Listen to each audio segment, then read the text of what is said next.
Muslim women are the most economically disadvantaged group in our society, according to a report by MPs today. Official statistics show that 16% of Muslim women are unemployed, compared to 5% of all women, and 58% are economically inactive, compared with 27% of all women. Well, MPs are calling on employers to change the way they recruit staff by removing the names of applicants. They say that's because white-sounding names are more likely to get an interview. Our home editor, Mark Easton, reports from Manchester. So we're here today to talk about Muslims and the workplace. How hard is it getting a job if you're a Muslim? Are you facing discrimination? On a community radio station in Manchester, they're asking why Muslims emerge as the most economically disadvantaged group in British society. It's just the stereotypes that are attached with the Muslim woman wearing a hijab, and maybe she's not an educated woman. The inequalities are bad for men, but disastrous for Muslim women. Even taking account of education and language skills, Muslim women suffer significantly higher levels of worklessness than women generally, with evidence that employers are illegally discriminating against job applicants in religious dress or with Muslim-sounding names. We have had reports of people changing the name by deed poll. There are not a lot of examples, I haven't heard of that, but there are examples, and it shocks me. Changing their names so they can get a job? Changing the names to something sounding more English, to white British English, yes.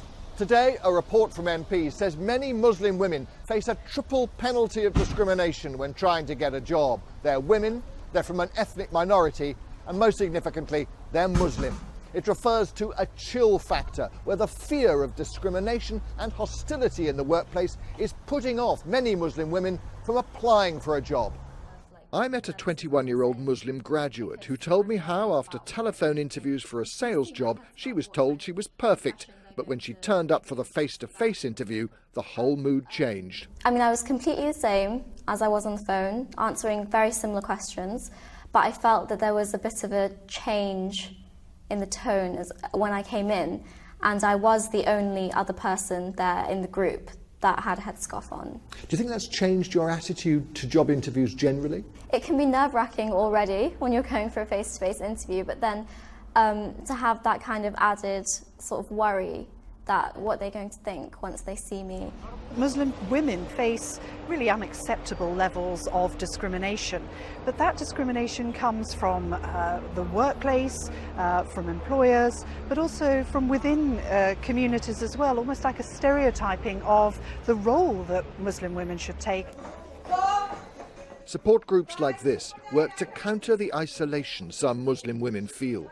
Although more are choosing careers, their traditional role remains domestic. They're 4 times more likely to be looking after home and family as women generally. The Muslim woman is seen to be the homemaker, the person who stays at home, looks after the kids, brings the, does all the housework, is like the housewife. Now the Muslim girls, they want to go into education, higher education, and they want to do that, they want to have careers. The government says progress is being made, but concedes there's much more to do. Mark Easton, BBC News, Manchester.